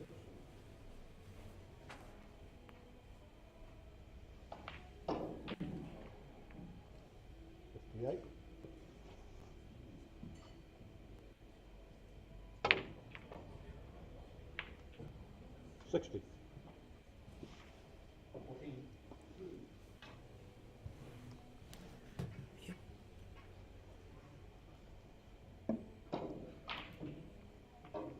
Beautiful touch. Beautiful touch. 64.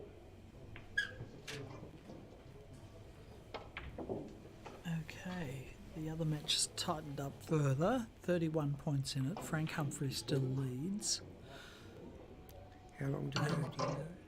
and is at table now. I'm not sure about that. We'll check that in a moment. But Frank is at the table. And there was 31, now 33 points to Frank's favour, and he's still in play. 74.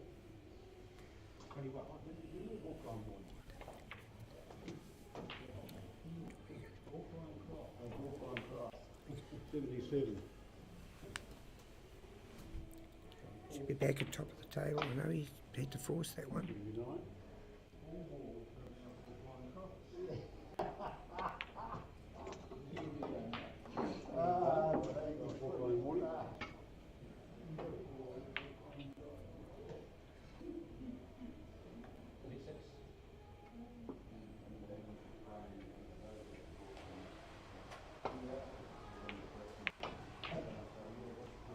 Three.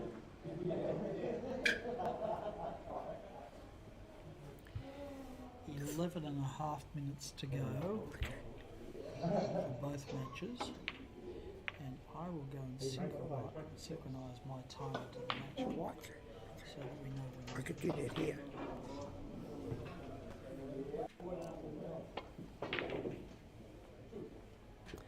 So now he's trying to develop top of the table again. See how he does this. 90.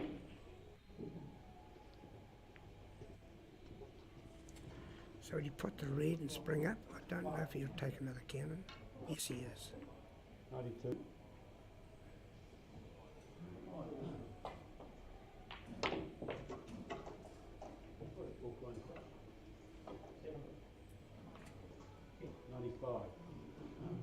He must have been on borderline warning. That's why he's gone in and out, I think. 97. 99.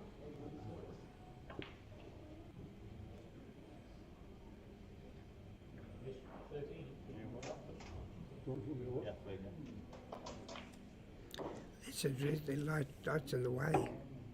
Thank you. He must have, yeah. They had to move the lampshade out the way so he could try and play a Massey type shot. Blame me, yeah. The light wasn't. He put it right in my eyes. Yeah, I'm fine. Mine, Okay, 30 points in it with the dash and Frank. 2. Frank ahead by 32 now. 9.5, 9 3/4 minutes to go.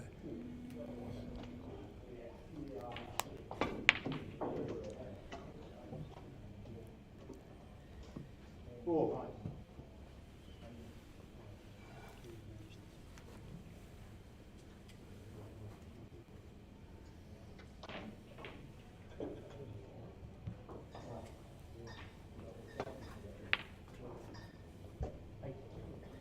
Round 4.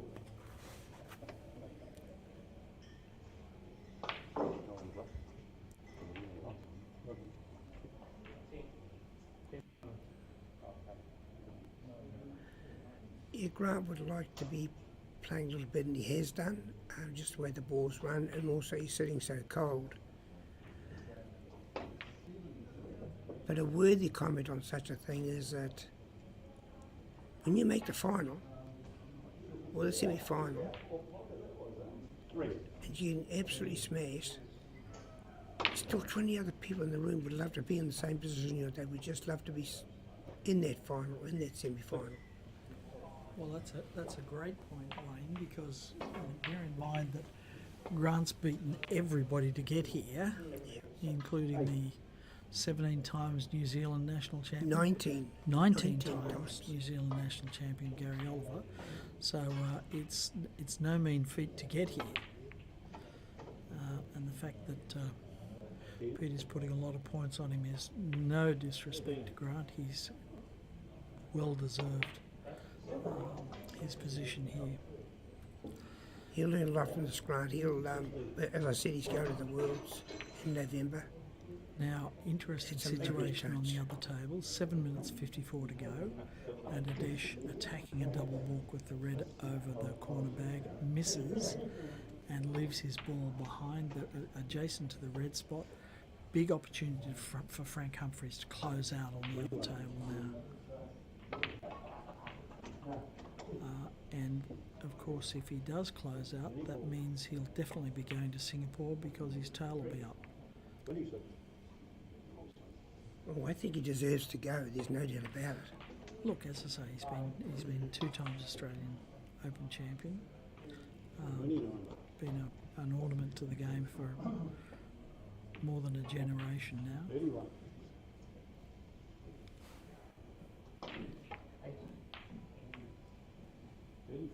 Clever shot. Look at that. Now he's just going to squash Cannon on the white, and away he goes. Yeah, look at that. 35.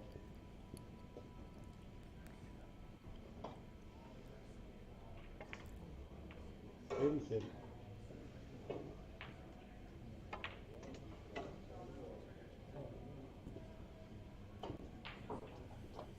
Yeah, thanks, STR8AIM for your sponsorship. It's much appreciated. And I just hope you're watching this and enjoying it. 42.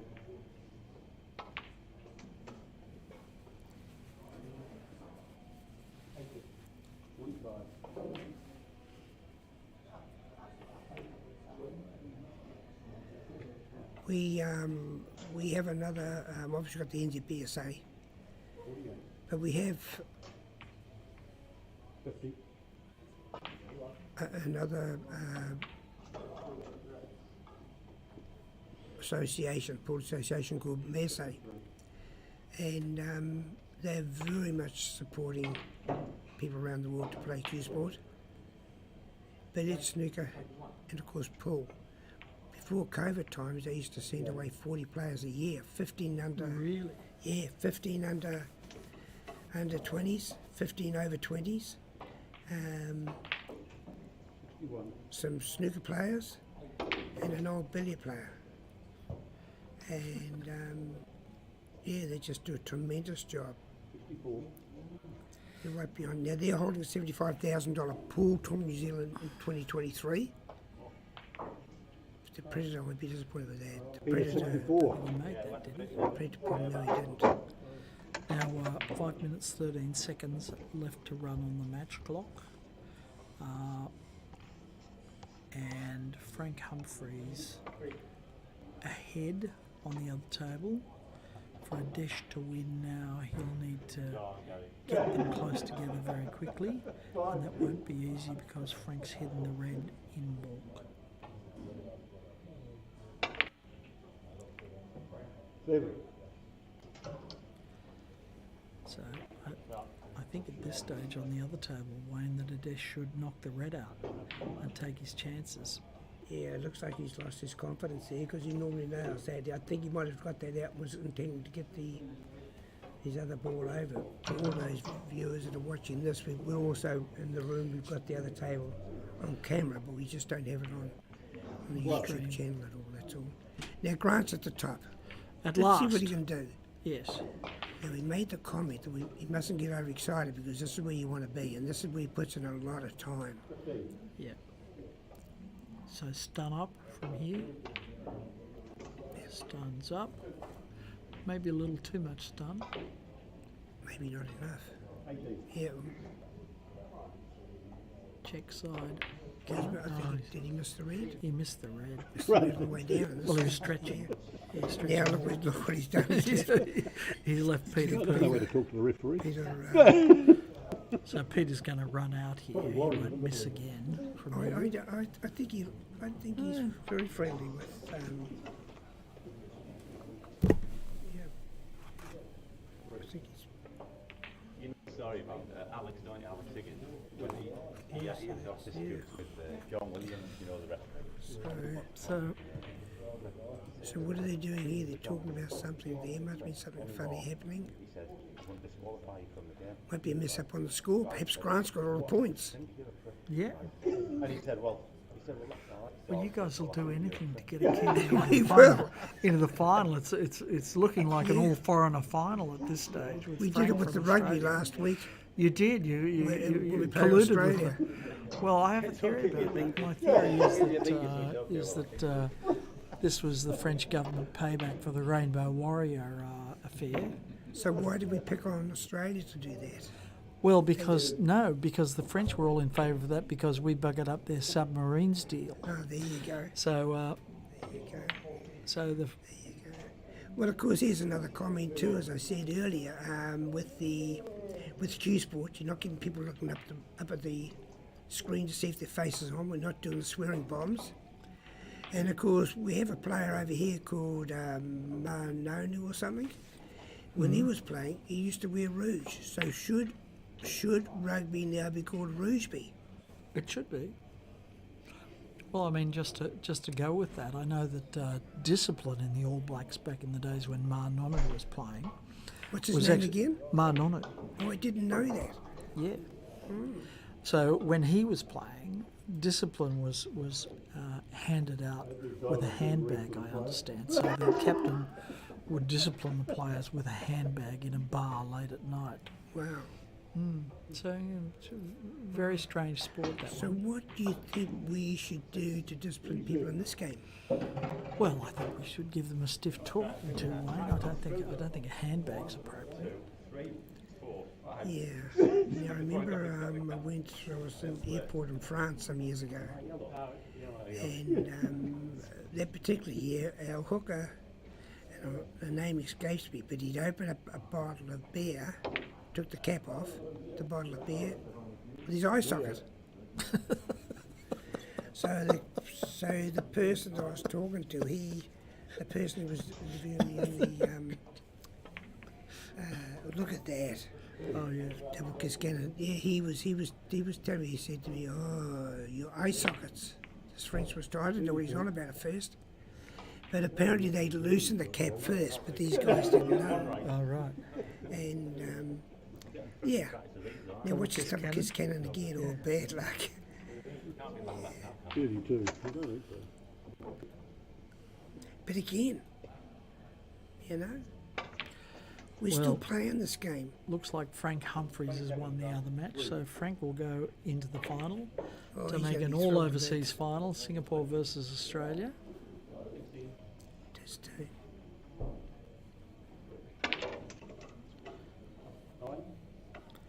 So there you go, all the foreigners come over here and take away the boiled lollies, Wayne. take away That's- all the money. Yeah. Yeah. And now I can't remember what the winning prize is. I'm not sure if it's. Oh, I could be telling a lie here. It might be 280,000 for the winner, I think. And that's time. Yeah, I guess 280,000, I think. And don't hold on to that. $280,000. Doesn't matter anyway. The high breaker is an extra